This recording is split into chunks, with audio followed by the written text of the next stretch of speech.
السلام عليكم ورحمة الله وبركاته. مدرر سمالان يوم الإسلام كي وايد السلام يا مير كستها شوكتان بقى.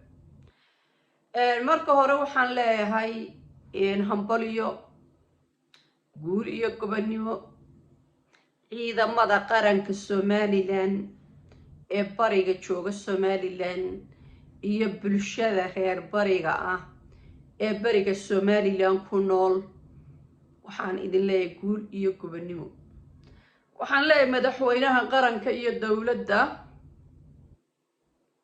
hambaliyo guul iyo gobonimo sida aad qaranka ugu dadaalaysaan horumarintiisa iyo difaaciisaba. inta markan laga tago waxaan arkayaa maalmahan oo dhan ama la ii soo dirdiraya dad kamid ah iyo fiidiyoyo lagaga hadlayo markuu madaxweynuhu meel u baxo ama wax qabto dad soo qorqoraya madaxweynaha waxa la socday laba nin oo habaryoonisa waxa la socday saddex ciidan waxa la socday kuwaas habaryoonis iyo ciidan gale waxay ka mid yihiin ummadda dalka u dhalatay qarankay ka mid yihiin.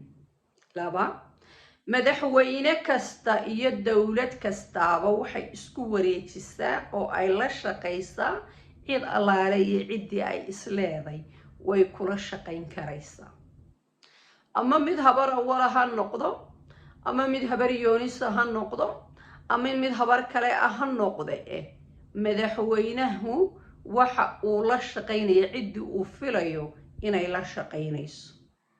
muuse biixi wuxuu isku wareejiyey ciddii uu islahaa way kula shaqaynaysaa. siiraanyo waxa ku wareegsanaa ciddii uu islahaa way kula shaqaynaysaa.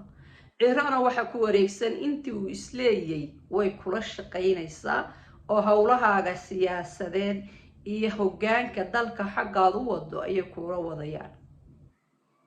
marka walaal dadka aad leediin reer hebel baa la socday shirkii la tagaba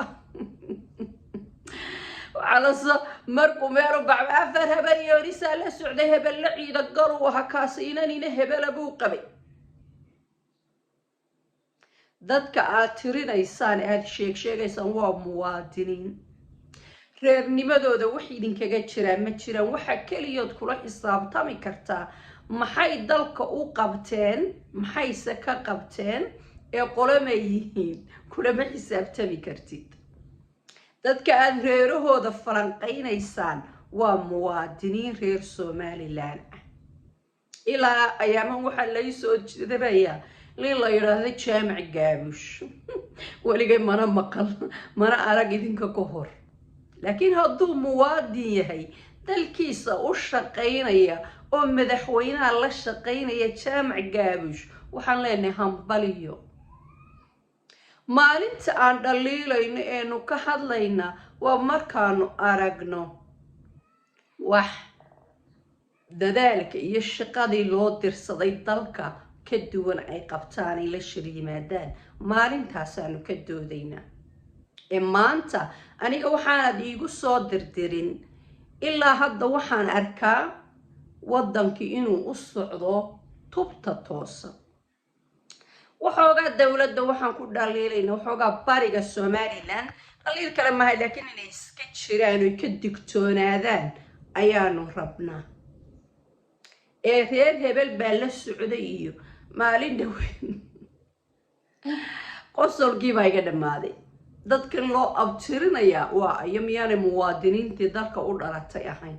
maxaa laga rabaa haddii aad intaa dhibsato fiidiyowyadaydii hore dub ugu noqo ee YouTube-ka yaala markii muuse biixi lahaa reerkoodii buu isku wareejiyey.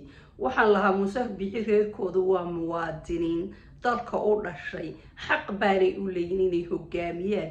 muuse biixina wuxuu doonayaa intii uu u arka inay la shaqaynayso.